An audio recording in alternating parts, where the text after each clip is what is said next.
The Qatari investors want things done quick so they can inject funds to help Erik Ten Hag. So I'm sure you guys are aware of yesterday's breaking news, unless you've been living under a rock, about Qatar's bid to go in for United. To give you a quick 30-second recap, it was released last night by a reliable source that Qatar are going all in for Manchester United. The family are worth 335 billion. They're going to plan and do a bid that's unmatchable, world record bid, world record fee that the competitors won't be able to match with, and are confident they'll be the next owners of United and want the process to move quickly. They also expect that Saudi Arabia could rival them. They also expect, other people to rival them, but they're confident that they believe their bid will be unmatched. And this is Qatar.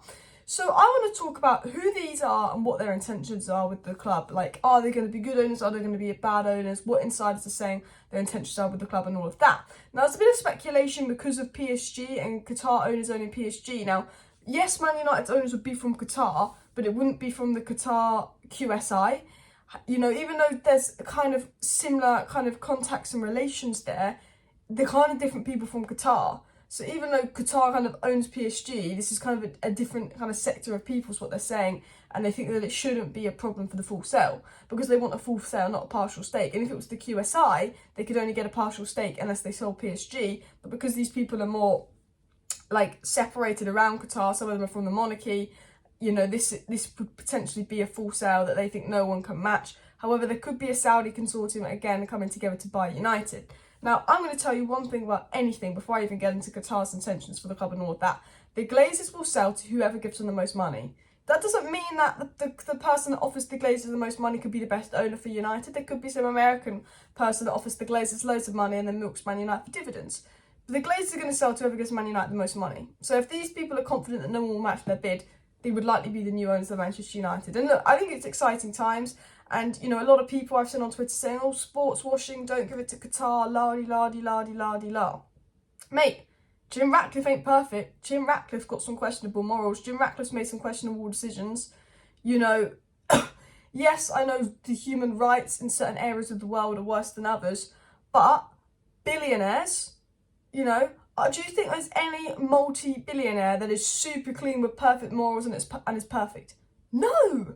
Do you think the US investors are any better morally, or Jim Ratcliffe any better morally than his Qatar owners? Probably not. Everyone's a bit sus. Everyone's a bit dodge. And I see people saying this is sports watching, don't want Qatar. And I'm like, look, everyone's allowed their opinion on ownership, morals, and all of that. That's fine. But if I've seen people say they would generally rather have the Glazers than Qatari owners, you're weird. You're weird. At the end of the day, look, whoever owns United, none of them's going to be perfect. Some might be better than others, but no new owners of United is going to be perfect. No new owners going to be perfect with perfect morals. The Glazers aren't perfect.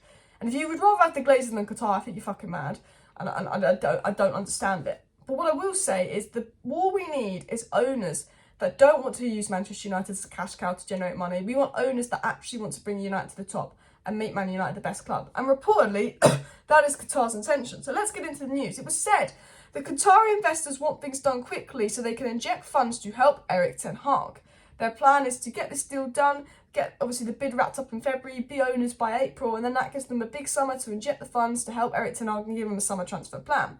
It was said Qatari investors are already making plans for what should happen if they're successful. The aim is to make a substantial investment which would allow Erik Ten Hag, under who United are resurgent, to further strengthen the squad. So there's been reported that they like Ten Hag, they want to back Ten Hag.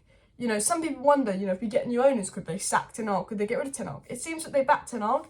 Hopefully they'll sack the board. Fabrizio Romano did say that it's very likely that the new owners of United would sack Murta, Darren Fletcher, who's technical director, and Arnold. So fair enough. And that would probably reinvest in the board as well. It was said Qatari investors want to arm manager Erik Ten Hag with a vast war chest in order to take United back to the top of football, which they feel is where the club belongs. So again, stating their intention is to get United to the top, back where they belong, back where City are, back where Chelsea are trying to be, back where Liverpool once were, but now Liverpool is shitload, where Newcastle wants to be, where Real Madrid are, where Barcelona are. And they're not wrong. The thing is, Man United should not be allowed Middle Eastern money. Because look how far Middle Eastern money took a small club like Man City with 6 million fans. Imagine how far Middle Eastern money could take a big club like Man United with 600 million fans. you know, it's absurd. Like, PSG aren't even that big of a club, and look how far they've gone with Middle Eastern money. And before you go, oh, but look, Man City's owners cheat and they lie about sponsorship and all of that. Because Man City do not generate more commercial income than Manchester United because they're a tiny little club. Yeah? Our owners, well, Middle Eastern owners, I don't think would need to lie on their FFP books. Man City need to lie because they don't generate anywhere near as much money as United, so they lie. And that's why they're getting done for FFP. United already generates so much money on its own that I don't think if we got really rich Arab owners, they would need to lie on their FFP books like Man City have. People are now worried that Middle East owners are all cheats. Man City's owners are cheats, yeah. But, you know, when you've got a club like Man City and a big fan base like United, they're going to have to lie for commercial revenue. We already generate so much money. Adding Middle East money to that, it's unbelievable. It was said the group of Qatari investors who are to launch the bid for Manchester United are confident that there will be no issues presented by the nation's ownership of PSG. So they believe that PSG will not cause them any issues because they're slightly different. And it was said insiders on the Qatar offer for Manchester United say they want to strengthen the squad to put them back at the top, but also want to be good for the community. Well, that's really interesting as well because we've got the Manchester United Foundation, all of that. Not just getting United back to the top and strengthening the squad, but they actually want to be good for the general community of Manchester United. And probably, you know, and by that I think they probably mean, you know, improve the youth, improve the facilities, improve the whole round game.